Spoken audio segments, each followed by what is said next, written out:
Antes de eu falar, tu cantava sobre mim. Amém? Tem sido tão bom. Vamos para a palavra? Você sabe onde é que a gente vai abrir a Bíblia, né? Então abre lá, Hebreus 11. Hoje nós vamos, Hebreus 11. Hebreus 11. Logo que você abrir em Hebreus 11, depois nós vamos lá para Salmos. Para Gênesis, que é uma continuação desse texto. Hebreus, capítulo de número 11. Eu quero ler com você no versículo de número 22. Essa mensagem, domingo nós não terminamos aquela mensagem, eu quero terminá-la hoje.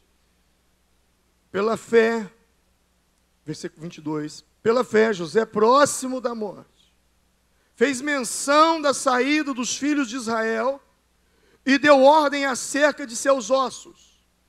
Pela fé, Moisés, já nascido, foi escondido por 3 meses por seus pais, porque viram que era um menino formoso, e não temeram o mandado do rei.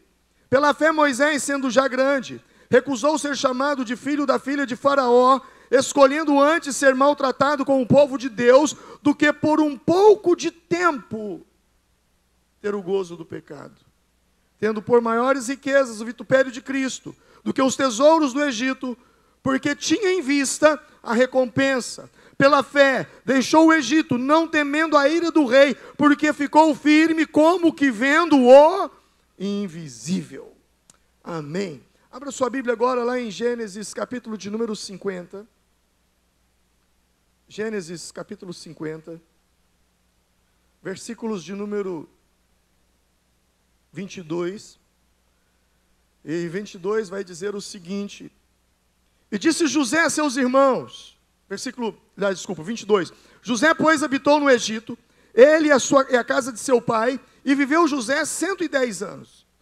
E viu José os filhos de Efraim, da 3ª geração, também os filhos de Maquir, filhos de Manassés, nasceram sobre os joelhos de José, e disse José a seus irmãos: eu morro, mas Deus certamente vos visitará, e vos fará subir da terra para a terra que jurou a Abraão, Isaque e Jacó.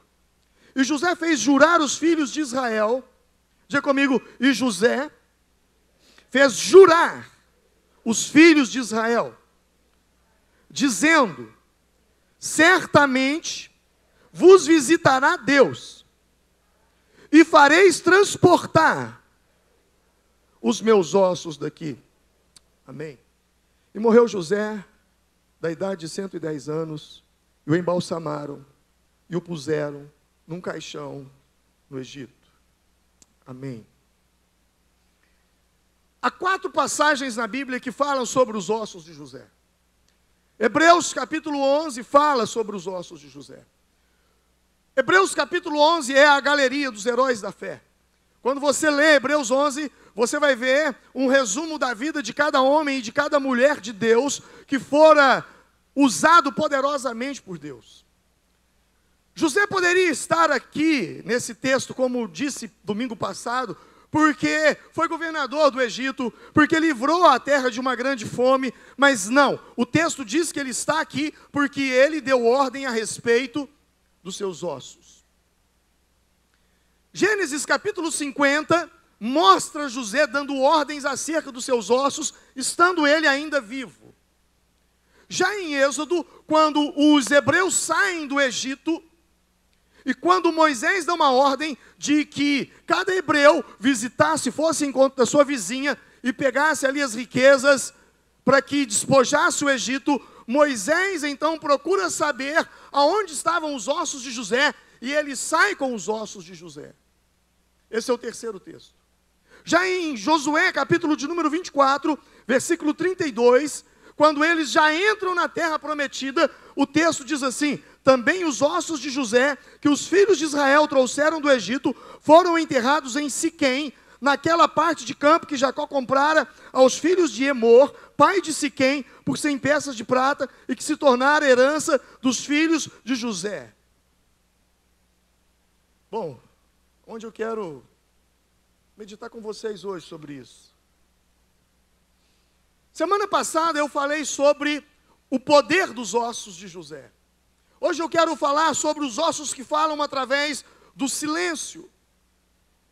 Eu citei todas essas passagens, citei que quando Moisés sai com os ossos de José, aqueles ossos eles traziam uma visão, eles traziam uma promessa, a promessa era: Deus vos visitará.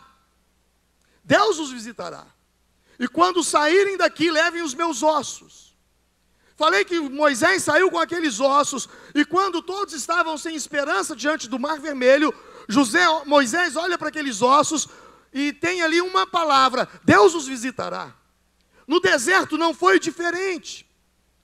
Quando em todos os momentos de dificuldade, em todos os momentos de adversidade, em todos os momentos que os recursos se esgotavam, em que tudo parecia contrário, em que as coisas não romperiam, em que tudo dizia: acabou, é o fim, ainda havia aqueles ossos para dizer: Deus certamente vos tirará daqui. Então Moisés, ele caminhava sobre uma palavra. E eu dizia naquela noite que tudo que nós precisamos para entrar em 2019 é apenas de uma palavra. Uma palavra de Deus, e nós vamos nos romper nesta palavra. Um ciclo se fecha, e eu falava sobre isso. É importante você fechar o ciclo. Não haverá ano novo, não haverá vida nova, se você ainda está trajando remendos velhos em panos novos, vinho novo em odre velho. Não vai dar certo. Você precisa fechar um ciclo na sua vida e encerrar aquilo que precisa ser encerrado, porque todo problema enterrado vivo, um dia vem à tona. Eu me lembro de ter terminado mais ou menos com essas palavras. Mas agora em Gênesis 50, e o que eu quero me deter com vocês nesse texto, nessa mensagem de hoje, é justamente nesse momento em que José está ali, e o versículo 22 narra a morte de seu pai Jacó, o seu sepultamento. Agora José dá uma palavra para os seus irmãos. E ele diz assim: eu vou morrer. Eu vou morrer. Mas Deus visitará vocês. E façam subir daqui, dessa terra, os meus ossos. Façam subir daqui dessa terra. Sabe, irmãos, parece algo muito simples isso aqui, mas não é. É algo muito complicado. José pediu que os seus irmãos fizessem um juramento. Um juramento foi feito. Não foi assim: olha, eu quero pedir uma coisa com vocês, vocês concordam? Eles balançaram a cabeça. Não. Foi feito um juramento. Aquilo ali foi feito debaixo de uma cerimônia. E José fez 3 pedidos a ele. 3 pedidos a eles. O primeiro pedido foi: vocês precisam embalsamar o meu corpo. Embalsamar o corpo. O que é embalsamar o corpo? Embalsamar o corpo é mumificar. É como se ele estivesse dizendo: olha, quando eu morrer, vocês me transformem numa múmia. Vocês sabem do que eu estou falando. E os egípcios sabiam muito bem trabalhar isso. Eles eram peritos nisso, em transformar os restos mortais em múmias. Como nós vimos aí, vez ou outra, se descobre uma múmia, algo parecido, e há múmias nos museus. A princípio, isso é um pedido estranho. Mas o segundo ainda é pior. É pior. Por quê? Porque no segundo, eles colocam o corpo de José num sarcófago. Mumificar, colocar no sarcófago. Esse era o segundo pedido. O terceiro pedido é: levem os meus ossos daqui, quando Deus visitar a vocês. Bom, vamos por etapa. Vamos por etapa. Primeiro, eu vou falar dos 2 pedidos juntos, anexá-los. Transformar um hebreu numa múmia e depois colocá-lo num sarcófago, isso era uma heresia muito grande. Isso era inaceitável. Por quê? Porque quem era mumificado e quem era colocado em sarcófagos eram os faraós, eram os príncipes dos egípcios. Por quê? Porque eles criam na reencarnação. Hebreu não crê em reencarnação. Judeu não crê em reencarnação. Os faraós, eles faziam todo aquele processo nas suas mortes, eles pediam que fizessem todos aqueles processos, e eles os colocavam em túmulos de ouro, e ali colocavam comidas ao redor, e os colocavam nas pirâmides, para quê? Porque eles criam que eles ressuscitariam e tomariam o mesmo corpo. Agora, quando José pede aos seus irmãos, me mumifiquem e me coloquem num sarcófago, era como se José estivesse dizendo para eles assim, olha, eu vou reencarnar. Eu fico imaginando a cara de espanto deles. Talvez um olhou para o outro e disse, ixi, o Egito não fez muito bem para o nosso irmão, não. Ele desviou, está desviado, olha o que ele está falando. Mas aí quando ele faz o terceiro pedido, as coisas começam então a ter um sentido. Quando ele vai para o terceiro pedido e diz assim, certamente Deus vos visitará, e quando Deus vos visitar, Ele vos levará dessa terra, e quando Ele vos levará dessa terra, como Ele prometeu ao pai Abraão, Isaque e Jacó, me levem junto, levem os meus ossos com vocês. Pô, a ficha cai. Não é de reencarnação que ele está falando. Ele está falando de uma profecia que vai se cumprir. Deus vai nos tirar daqui. Deus vai nos tirar daqui.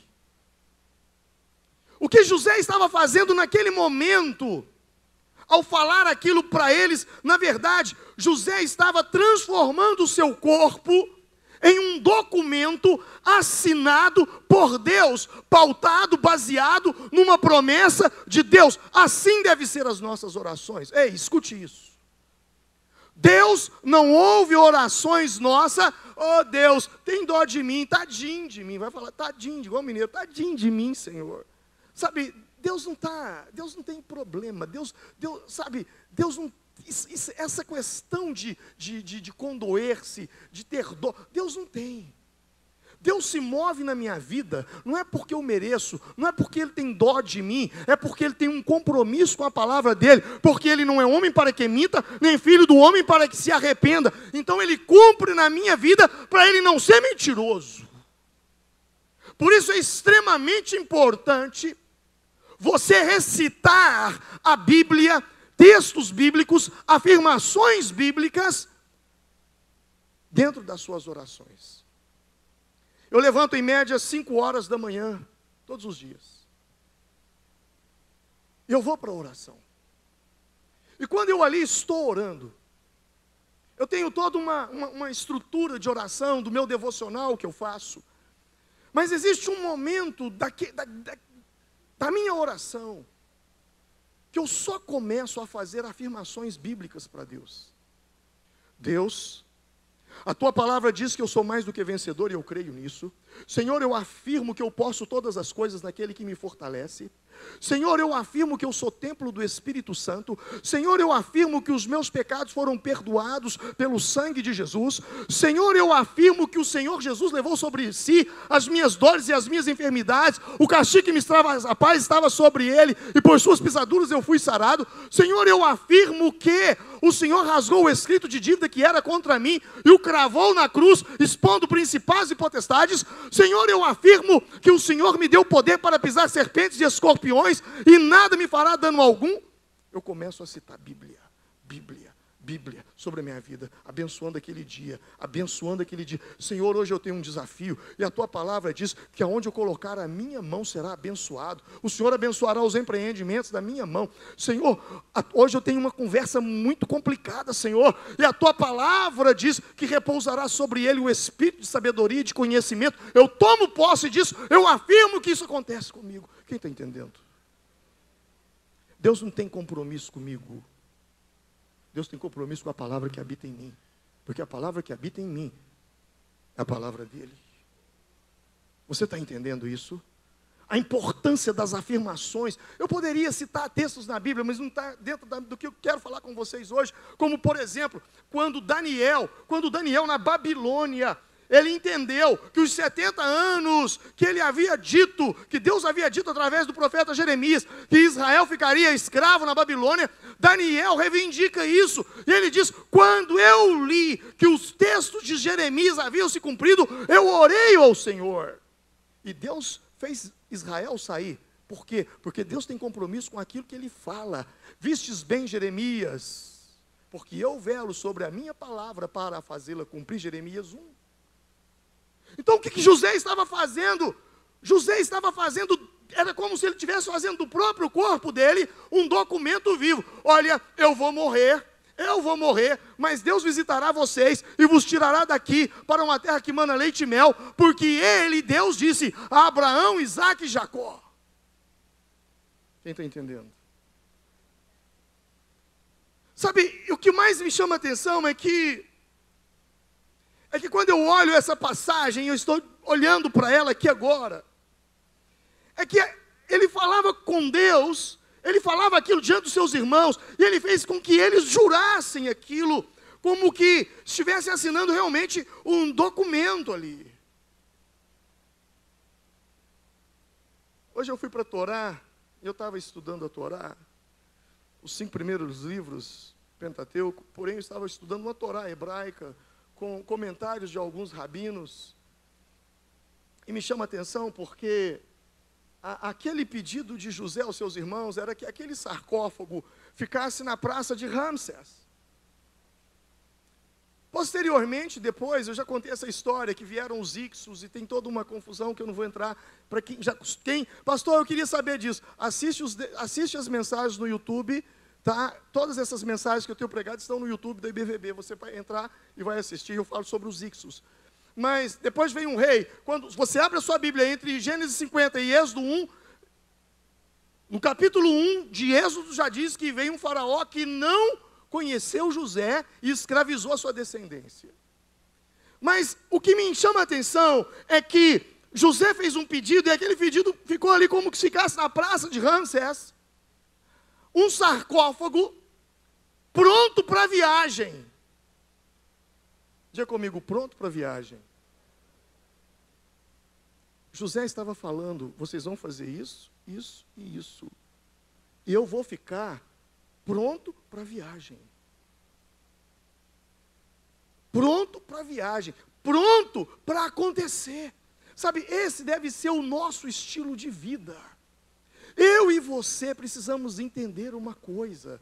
Nós temos que viver a vida como que quem está pronto para uma viagem. Porque Jesus está para voltar a qualquer momento. Vai acontecer uma viagem. Nós vamos sair daqui. Aqui não é o nosso lugar.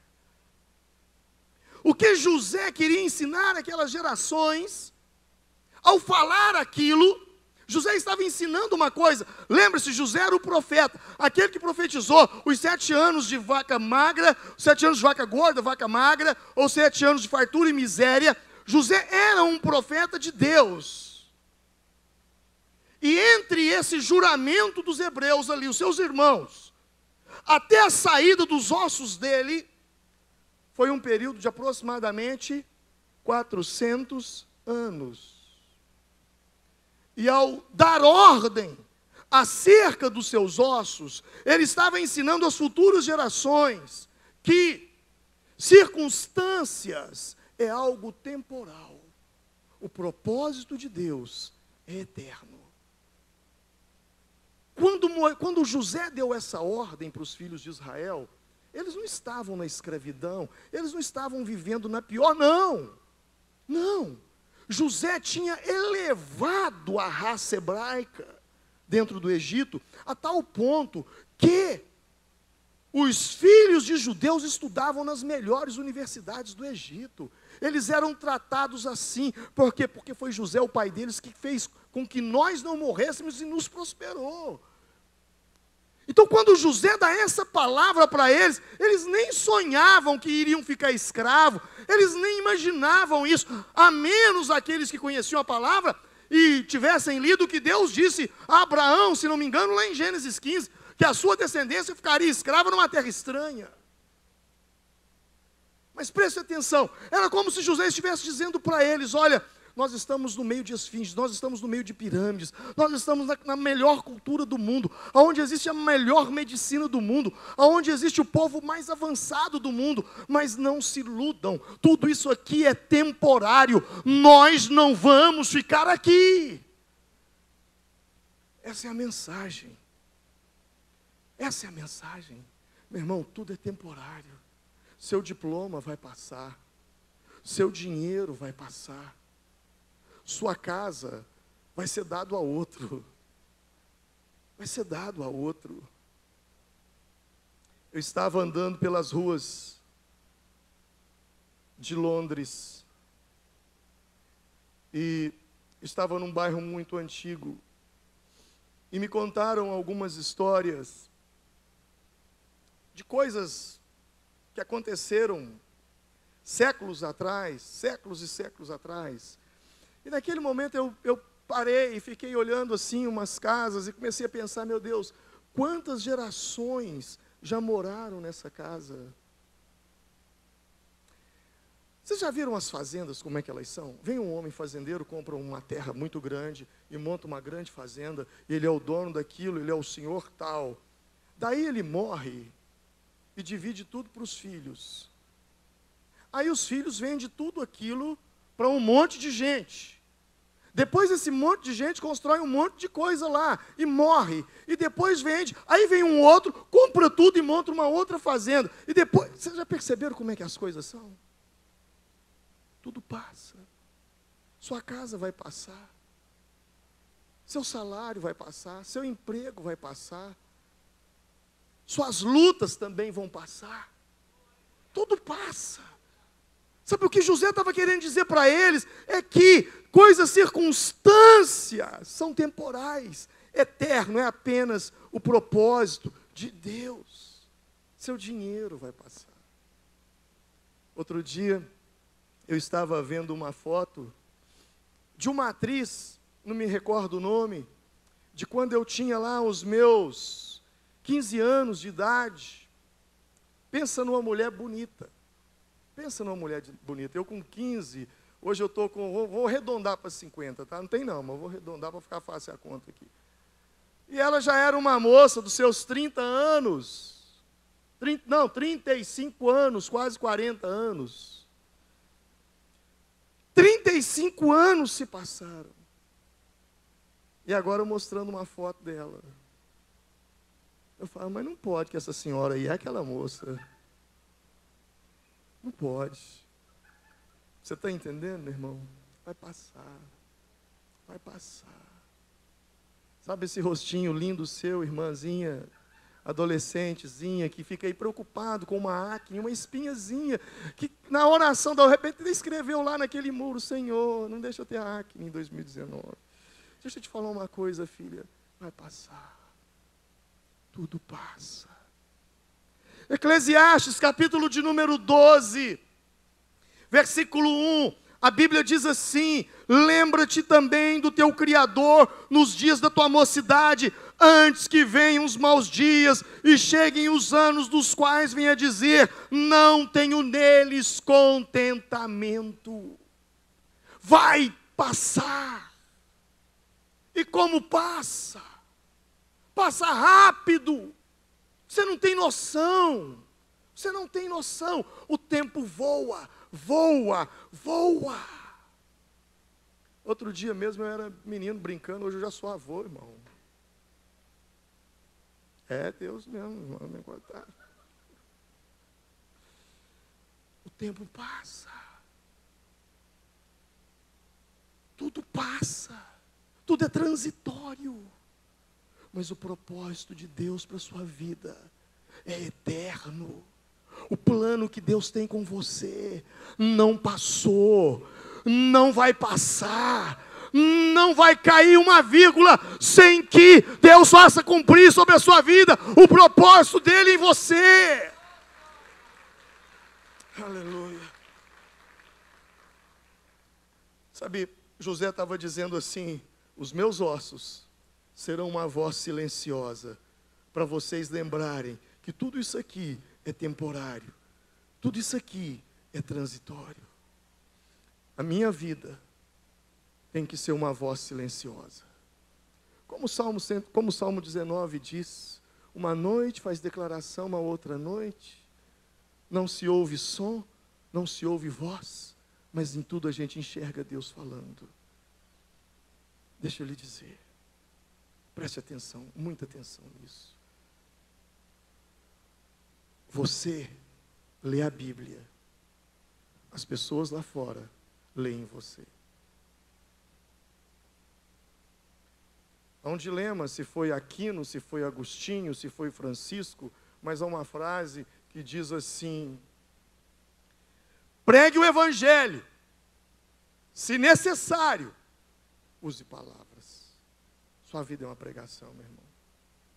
Sua vida é uma mensagem. Sua vida é uma mensagem, eu e você precisamos entender isso. E toda vez que aquele povo passava diante daquela praça de Ramsés, ali estava o sarcófago, todos eles lembravam, ali estão os ossos de José. Mas o problema é que aqueles ossos falavam.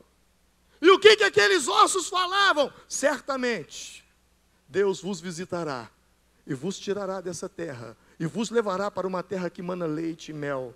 Levem os meus ossos com vocês. Sabe, eu e você precisamos entender e não fazer essa confusão, porque o grande problema é quando nós estamos passando por dificuldades, é por quando nós estamos passando por situações adversas, e parece que nós estamos sendo engolidos. Geralmente, eu costumo dizer que problema não anda sozinho, ele anda acompanhado. Quando ele vem de todo lado.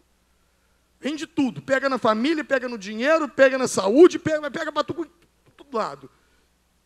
O grande problema é que quando nós estamos enfrentando grandes problemas, grandes adversidades, nós olhamos para aquilo que é transitório, o problema, e pensamos que ele é eterno. Mas deixa eu te dizer, eu não sei qual é a situação na qual você entrou aqui nessa noite, mas o que eu posso te dizer é: vai passar. Vai passar.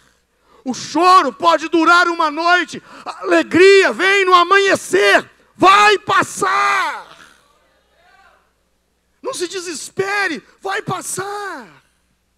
Segundo Coríntios 4:17, Paulo diz: porque a nossa leve e momentânea tribulação, leve e momentânea tribulação, começa a estudar sobre a vida de Paulo, você vai entender o que ele está chamando de leve e momentânea tribulação. Mas o que me chama a atenção é que Paulo fala: porque a nossa leve e momentânea tribulação produz para nós um peso eterno de glória muito excelente. Porque a nossa leve e momentânea, sabe, o seu problema, a sua dor, teu sofrimento pode ser muito grande, mas quando você olha para aquilo que é eterno e está te esperando, você não tem outra palavra a não ser a de Paulo, de olhar para os seus problemas e dizer: essa leve e momentânea tribulação. Amém? O Senhor é maravilhoso. O Senhor é maravilhoso. Sabe, se você levasse a vida vendo que tudo que você tem é transitório, é momentâneo, você sofreria muito menos. Quantos problemas você já passou na vida? Eu digo, passou, porque passou, acabou, foi, já era. Você sofreria muito menos. Então isso é um estilo de vida. Nós erramos. Por que nós erramos? Porque nós pensamos que transitório é estalar nos dedos. Transitório, acabou, passou. Esse transitório de José e do povo hebreu foi um transitório de 400 anos. Pastor, mas 400 anos? Sabe por quê, meu irmão? Porque para Deus... depois Moisés escrevendo o Salmo 90. Você sabia que o Salmo 90 foi escrito por Moisés? Moisés, lá no Salmo 90, ele vai falar sobre isso depois. Ele vai dizer, porque sabe, a duração de uma vida é 70 anos. A duração de uma vida é 70, alguns, sabe, pela sua robustez chegam aos 80, mas o que tem depois disso é canseira, enfado. E aí ele diz, porque um dia para Deus é como 1000 anos. Eu e você precisamos entender uma coisa, sabe, o tempo de Deus não é o nosso tempo. Houve um homem, e eu recomendo você que gosta de leitura, leia os livros de George Miller.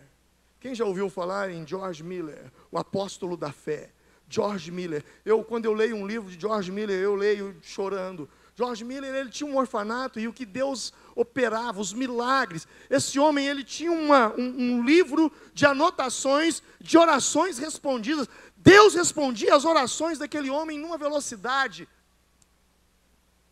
Mas conta a história que George Miller tinha 5 amigos não crentes. E George Miller resolveu orar por eles. E colocou-os em oração. E com 1 mês de oração, quando George Miller estava orando, 1 mês de oração, se converteu. Se converteu. Depois, George Miller insistiu, falou, opa, se com 1 mês converteu, 5 meses vai converter todo mundo. E George Miller insistiu em oração. 10 anos se passaram, mais 2 se converteram. 3, ficaram 2. George Miller insistiu em oração, em oração, em oração. E sabe o que aconteceu? Depois que ele insistiu tanto em oração, 25 anos depois, mais 1 se converteu. 4. E ficou 1. E George Miller insistiu em orar por ele. George Miller orou por ele 52 anos. E George Miller não viu a conversão dele. George Miller faleceu. Morreu. E no dia do velório de George Miller, o pastor pregou um sermão. E aquele homem estava ali. E ele foi aos prantos, levantando sua mão e recebendo Jesus como Salvador. Eu e você precisamos entender, nós estamos lidando com um Deus que não é transitório, é eterno. Muitas coisas nós oramos e nós vamos ver. Muitas coisas nós oramos e a nossa descendência, os nossos filhos verão. Por que José pediu para levar os ossos dele do Egito? Por quê? Levem os meus ossos daqui. Por quê? Simplesmente porque José não era egípcio. José, ele era de Canaã, cidadão de Canaã. Eu e você precisamos ter um entendimento como José, que até nem os irmãos, deixa eu te dizer uma coisa. Ouça. Ei, ouça. Nem os nossos ossos ficarão nessa terra. Diga comigo, os meus ossos não ficarão nessa terra. Você já leu na Bíblia sobre o arrebatamento da igreja? Você já leu o que vai acontecer quando Jesus voltar? Os mortos ressuscitarão em Cristo. Sabe, isso aqui que eu tenho para te falar é muito poderoso. José disse, olha, leve os meus ossos, porque eu não sou do Egito, não tenho nada a ver com isso aqui.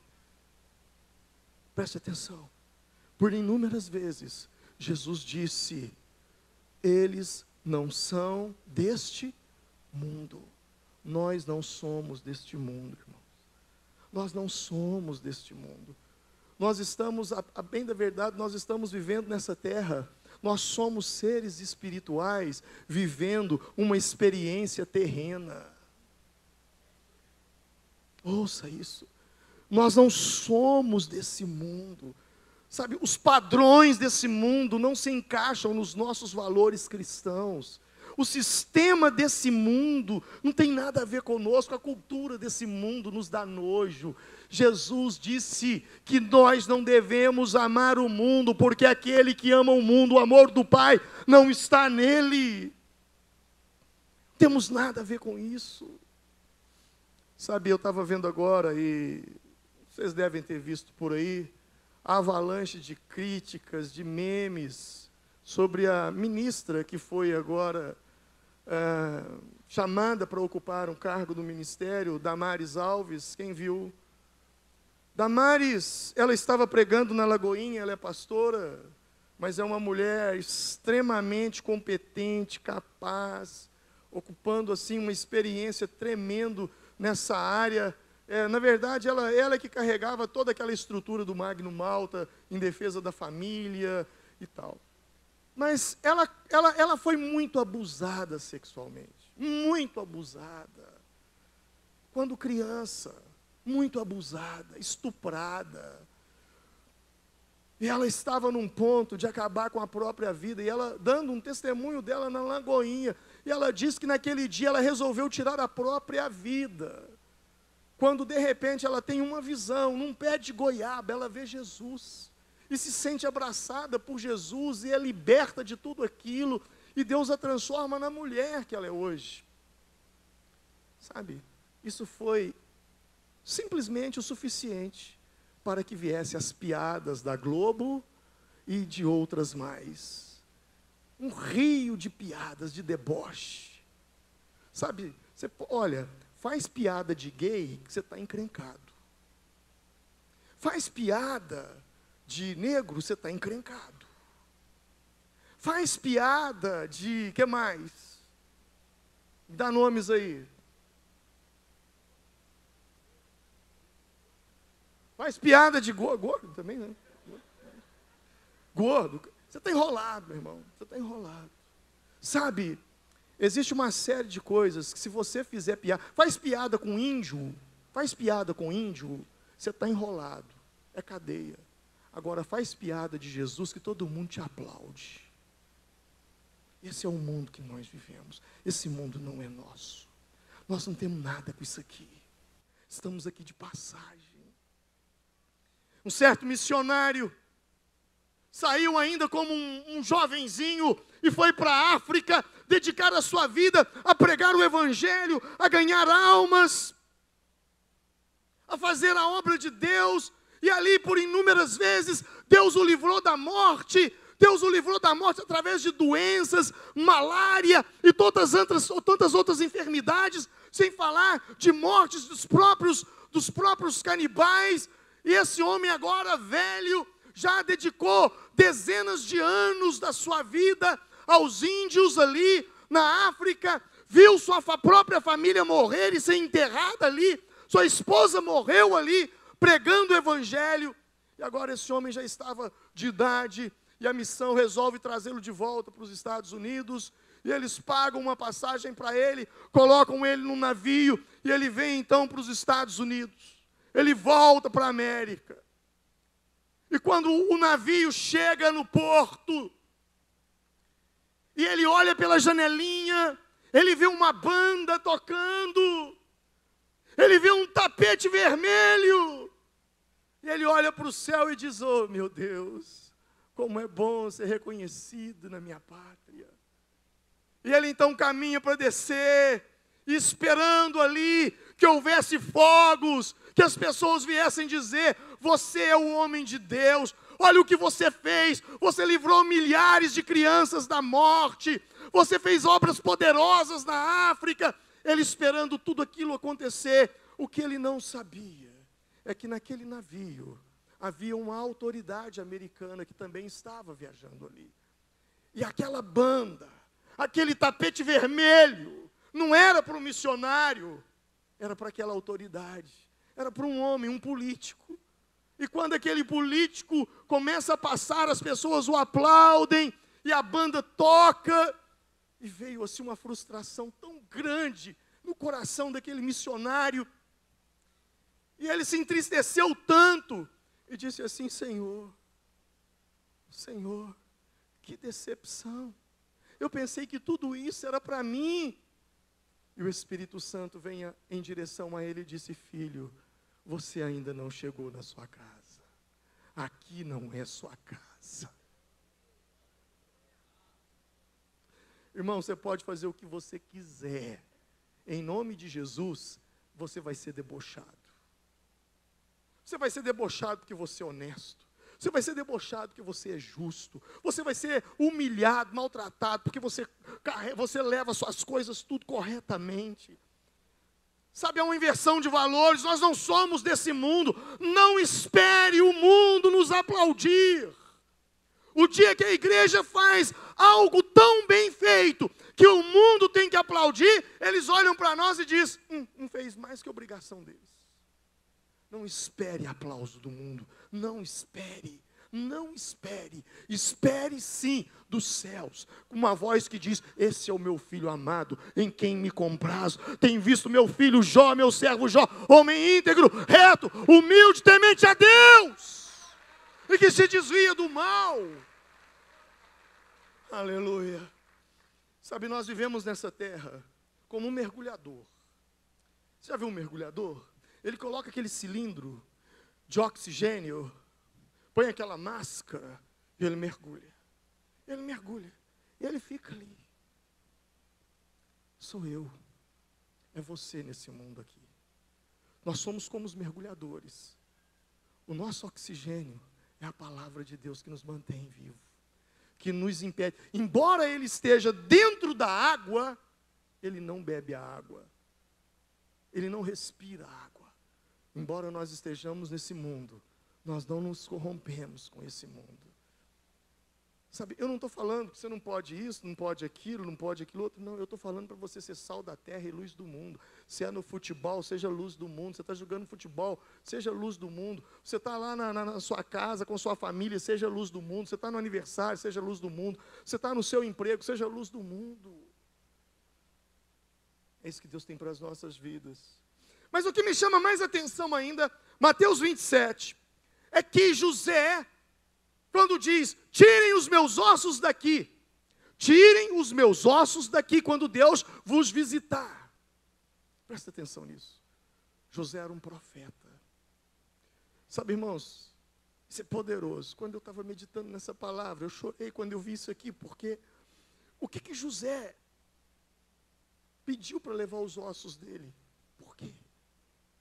Porque como profeta, ele deve ter visto Mateus capítulo 27. Pastor, e o que aconteceu lá em Mateus 27? Jesus Cristo é crucificado, e quando Jesus morre, quando Jesus está ali na cruz, a Bíblia diz, Mateus 27, 50, e Jesus, clamando outra vez, com grande voz, rendeu o Espírito, e eis que o véu do templo se rasgou em dois, de alto a baixo, tremeu a terra, fenderam-se as pedras, olha isso, e abriram-se os sepulcros, e muitos corpos de santos que dormiam foram ressuscitados, e saindo dos sepulcros, depois da ressurreição dele, entraram na cidade santa e apareceram a muitos. Você entendeu o que eu li? Você entendeu? No dia em que Jesus morreu, na hora em que ele morreu, na cruz, ali na cruz, quando ele deu aquele brado, houve um terremoto, o véu do templo se rasgou, os túmulos se abriram, e os mortos que haviam morrido outrora em Deus, eles ressuscitaram. Fica imaginando, irmão, aquele cemitério da Chapada, do Rosário, da Cidade Nova, abrindo e aquele monte de gente saindo de lá e andando nas ruas. O que você ia fazer? Você ia lá para dentro do cemitério, né? Os mortos vêm para a rua, deixa eu ir para o cemitério. Você está entendendo? Quem está entendendo aqui o que aconteceu? Os mortos ressuscitaram. Provavelmente, José, como profeta de Deus, lá atrás, milhares de anos no Egito, ele viu o dia da crucificação, ele viu os mortos ressuscitando, e ele deve ter dito para ele mesmo, eu não posso perder isso, eu não posso perder isso, me tire do Egito e me leve para a Terra Santa, glorifica o Senhor, aleluia, louvado seja o nome do Senhor. É poderoso isso, é muito poderoso. É muito poderoso quando a gente olha para frente e vê o que Deus vai fazer. Mas o fato foi que os anos passaram. Moisés carregou aquele sarcófago com seus ossos, aquela caixa de ossos. Moisés carregava 2 caixas, né? Era a Arca da Aliança e os ossos de José. 40 anos ele viveu com aquilo. 40 anos. Mar Vermelho se abriu, faltou pão, caiu pão do céu, coluna de fogo, nuvem de glória. Mas chegou um dia em que agora Moisés, ele morre. Mas antes de morrer, ele transfere a caixa de ossos. Ele transfere. E ele transfere aquela caixa de ossos, sabe para quem? Você sabe para quem? Josué.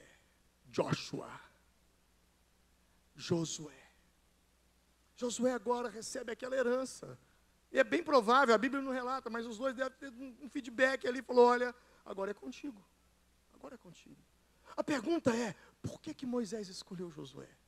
Êxodo capítulo 33, versículo 11, a Bíblia vai dizer o seguinte: e falava o Senhor a Moisés face a face, como qualquer fala com o seu amigo, depois tornava-se para o arraial, mas o seu servidor, o jovem Josué, filho de Num, nunca se apartava do meio da tenda.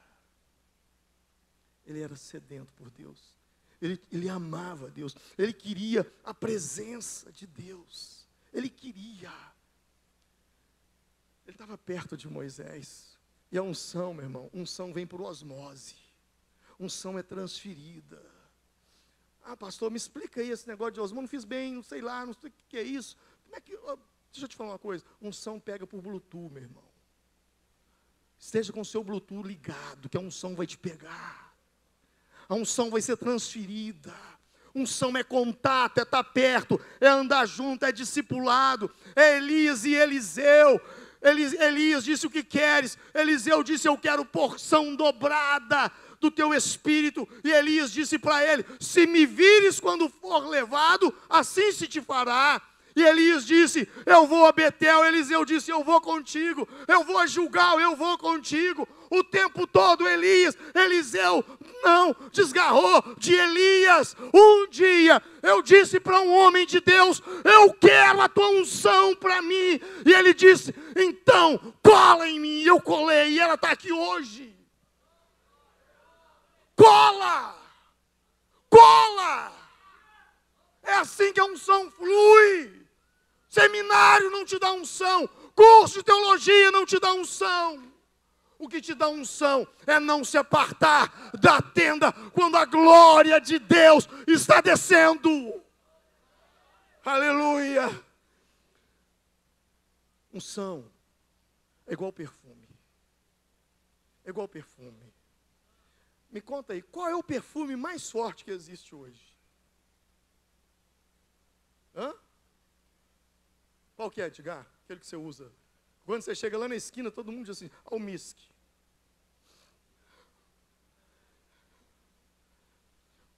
Irmão, preste atenção. Você já andou com alguém que estava com um perfume muito forte? Já andou? E aí você começa a andar com aquela pessoa. E o perfume, você vai no mercado com ela, e você está sentindo aquele perfume. E você vai no açougue com ela, e você sai, você vai. Quando chega o final do dia, vocês se despedem, você vai para casa. Quando você chega em casa, seu pai, sua mãe, sua esposa, seu marido, diz para você assim, que perfume é esse? Você, eu? É, claro.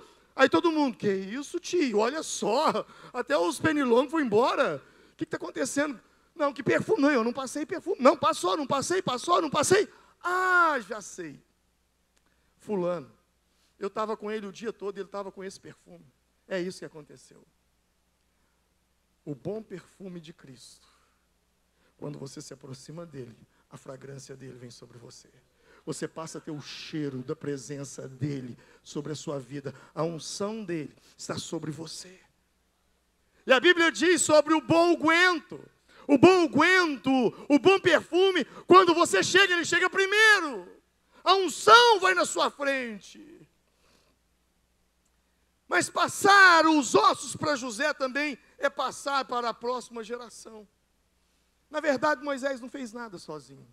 Moisés estava conectado numa promessa. numa promessa. A promessa de José, que também não estava sozinho, que estava conectado na promessa de Jacó, que também não estava sozinho, que estava conectado na promessa de Isaac, que também não estava sozinho, que estava conectado na promessa de Abraão. O que eu quero que você entenda é que o reino de Deus é um reino de conexões. Diga comigo, o reino de Deus é um reino de conexões. No reino de Deus, meu irmão, não existe espaço para carreira solo. Nananina, não. É como aquela corrida do bastão, em que tem 3, 4 corredores, e um corre, e aí ele entrega o bastão para o outro, que leva para o outro, que leva para o outro. Quando você vê a IBVB, essa igreja abençoada, crescendo, fazendo obras tão grandes, coisas tão lindas, Deus fazendo, e você olha para mim e diz, cara, o pastor Alvim é o cara, bicho. Olha só, meu irmão, não sou não. Eu só peguei o bastão de alguém que veio antes de mim. E daqui a pouco eu estou entregando o bastão para alguém que virá após mim. Você está entendendo? Não é carreira solo, querido. Não é carreira solo. É um processo. É um processo. Nem Jesus agiu sozinho. Nem Jesus. A Bíblia diz que João Batista veio antes dele para preparar o caminho.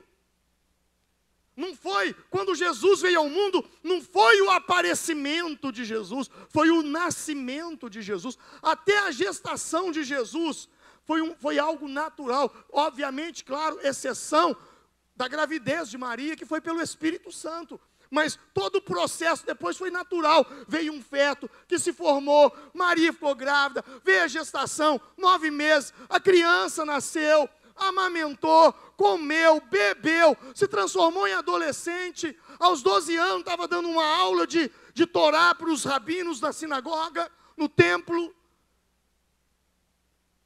O que eu estou querendo dizer com isso? É que ninguém faz nada sozinho, é um processo. As tentações de Jesus no deserto. O diabo veio até Jesus e disse, se tu és o Filho de Deus, transforma essas pedras em pães e coma. Jesus tem poder para transformar pedra em pão? Sim ou não? Sim ou não? Tem. Mas por que ele não fez? Porque existe um processo natural. Planta-se, ara a terra, planta-se o trigo cresce, colhe, é amassado, é triturado, é amassado, vem a farinha, tem um processo natural. Deus não é mágico, irmão. Não é o milagre da aparição dos pães, é o milagre da multiplicação dos pães. É tudo um processo. É tudo um processo. E o que o diabo queria? Quebrar esse processo natural de Deus. Meu irmão, o que faz a igreja ser igreja é a continuação da obra de Cristo no Calvário. Caso contrário, a igreja não seria igreja, a igreja seria uma seita. Você sabe o que é uma seita? Formiga está cheia de seita com o nome de igreja. O que te faz acreditar que a igreja que você frequenta não é uma seita, é uma igreja? O que te faz acreditar que essa igreja não é uma seita, é uma igreja? Você já parou para pensar nisso? O que faz a diferença entre uma seita e uma igreja é que a igreja é uma continuação, a seita é uma fundação, começou ali, naquelas pessoas. Às vezes as pessoas chegam e falam assim, ô pastor Alvim, o senhor é o fundador da Igreja Batista Vale das Bênçãos? Imediatamente eu falo, está amarrado em nome de Jesus. Eu não fundei nada, meu filho.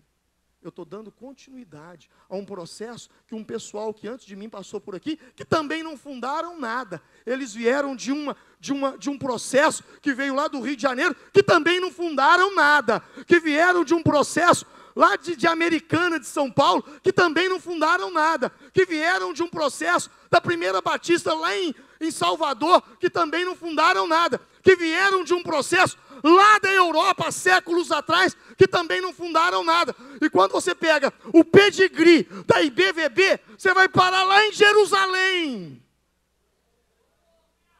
Você está entendendo? Eu não me autoconsagrei pastor, eu me unjo pastor. Eu não fundei nada. Eu não sou fundador de nada. Sou apenas um simples servo que está passando por aqui. Nada mais, nada menos. Hebreus 5:4. O que diz a Bíblia lá? Hebreus 5:4 está falando sobre sacerdotes. Põe aí para mim, irmão. Olha o que a Bíblia diz. Ora, ninguém toma para si essa honra, senão quando é chamado por Deus, como foi Arão. Ninguém toma para si essa honra. Ai daquele que se autoconsagra. Irmão, igreja não é açougue. Igreja não é farmácia. Igreja não é relojoaria. Igreja não é supermercado. Igreja não lida com verdura, não lida com relógio. Igreja não lida com carne. Igreja não lida com arroz, com feijão. Igreja lida com coisas espirituais. Deixa eu te contar uma coisa. Olhe para cá, olhe para cá. Por 4 vezes eu vi o diabo focinho a focinho. 4 vezes. 4 vezes ele apareceu para mim ao longo desses 28 anos. 4. Só Deus sabe o que eu passei ao longo desses anos. Me lembro como se fosse hoje, 1993, quando eu assumi essa igreja e ela era ali em cima. Minha família estava na casa da minha mãe, porque nós não tínhamos condições de alugar uma casa. Romilda, Raquel e Jonatas. Eu saí dali para ir para casa, eu estava em oração, desci essas escadas e para atalhar eu fui pela linha, por aqui. Quando eu cheguei naquela curvinha que tem ali, havia um homem assentado num toco, um homem negro, com um chapeuzinho de palha na cabeça, uma barba branca e um cachimbo na boca. Eu olhei para aquele homem, quando eu olhei eu já arrepiei. Quando eu passei, eu já fui me dando aqueles arrepios, e ele deu uma risada, e disse assim: você pensa que vai longe, mas você não vai longe não, eu vou acabar com você. Irmãos, eu saí dali, não sei se Romilda vai lembrar disso. Quando eu cheguei em casa, me deu uma dor tão forte nessa veia aqui. Você lembra disso? Eu comecei a chorar e gritar, e chorava. Eu não sabia o que era, e você desesperada com os meninos, jogou os meninos em cima da cama, e parece que eu estava morrendo, e ela impôs as mãos sobre mim, e começou a orar, e a orar, e a orar, até que aquilo se passasse. 4 vezes! Você acha que eu nunca acordei de madrugada, com as mãos dele aqui, Igreja não é boteco, igreja não é armazém, igreja é coisa séria, porque está cuidando da eternidade da vida das pessoas. E Satanás me odeia, e graças a Deus por isso. Graças a Deus por isso. Vocês não têm ideia quantas vezes eu já cheguei em lugar e ele me chamou pelo nome. Eu estava em Buenos Aires, Argentina, numa favela, numa das maiores favelas de Buenos Aires. Eu estava pregando, havia uma mulher. Quando eu orei sobre aquela mulher, ela caiu endemoniada. Deus havia me dado uma profecia para um missionário que estava ali, um missionário argentino.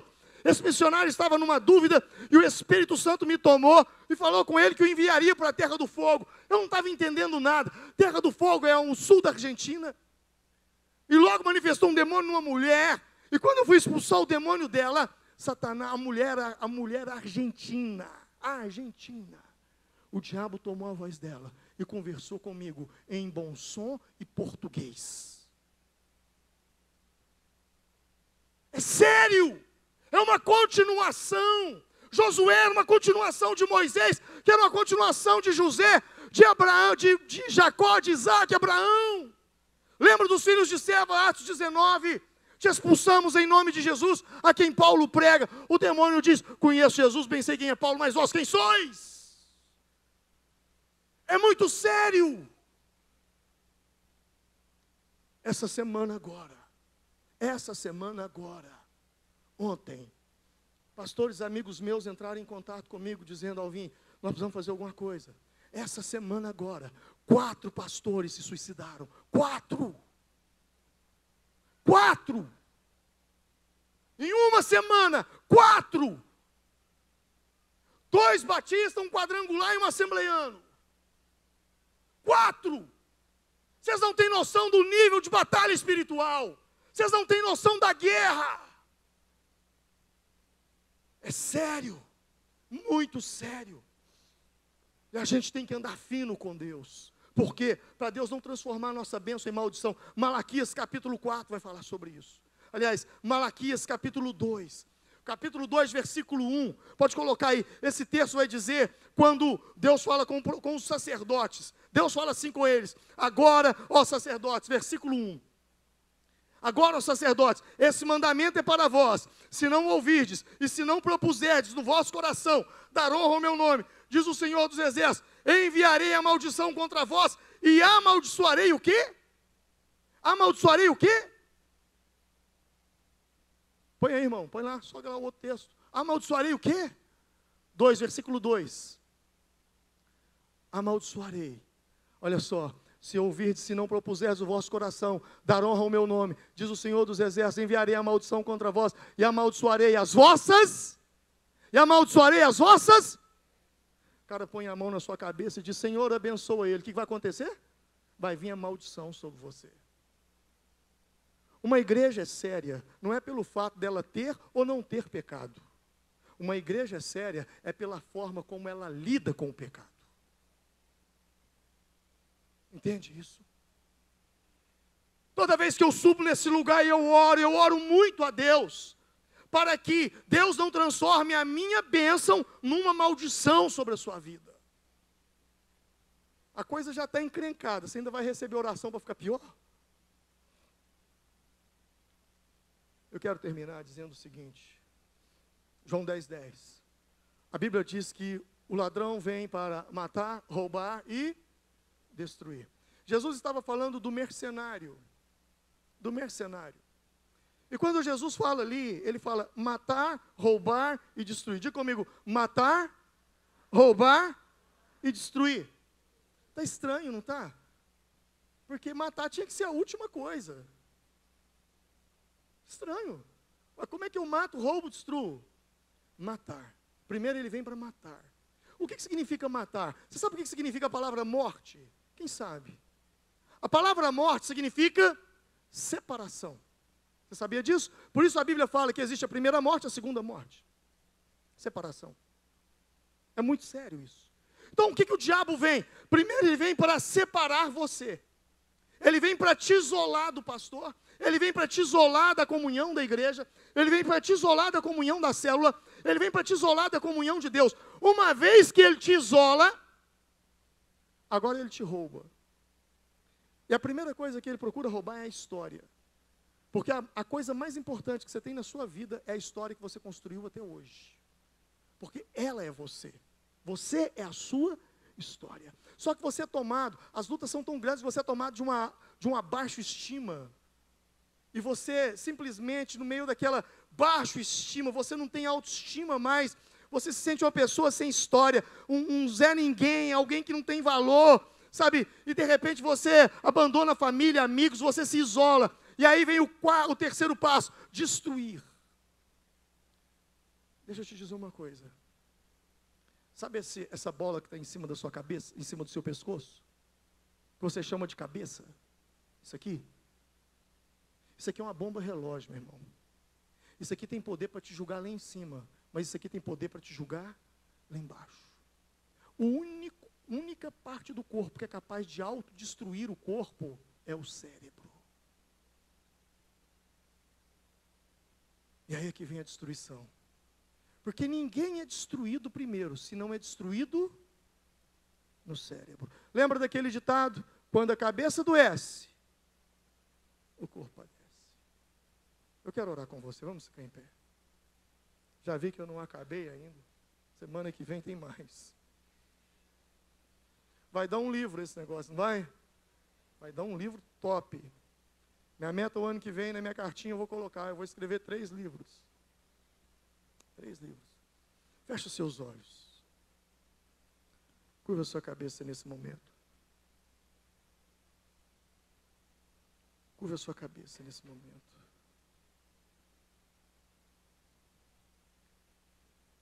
Sabe, Deus tem uma obra tão linda com você. Mas não se deixe levar por aquilo que é transitório, por aquilo que é passageiro. Vai passar. O que é eterno é o propósito de Deus na sua vida. O que é eterno é aquilo que Deus tem com você antes de você nascer. E continua depois da sua partida. A obra que Deus tem com você é muito linda. Ela é linda. Linda. E o Senhor quer fazer algo tão grandioso na tua vida. O Senhor quer fazer algo tão lindo com você. Talvez você veio aqui para essa noite, você veio tão humilhado, tão arrasado, tão abatido. Mas eu quero te dizer uma coisa, meu irmão. É como se o Espírito Santo estivesse dizendo: filho meu, filha minha, esse mundo não tem nada para te dar. Esse mundo não tem nada, nada. E quanto mais você se aproxima de Deus, mais ódio o mundo terá de você. Quanto mais luz você for, mais as trevas te perseguirão. Mais o ódio e a sede de Satanás será sobre a tua vida. Pai, em o nome do Senhor Jesus, ó Deus, eu oro nesse momento agora, porque eu sei que existem pessoas aqui nessa noite que precisam e estão na tua agenda para serem tocadas pelo Senhor. Eu oro agora, ó Espírito Santo, ó Deus, para que eu possa, nesse momento agora, sentir uma empatia tão grande por eles, que eu possa sentir, ó Deus, a dor deles dentro de mim, e sentir a compaixão que é sofrer com.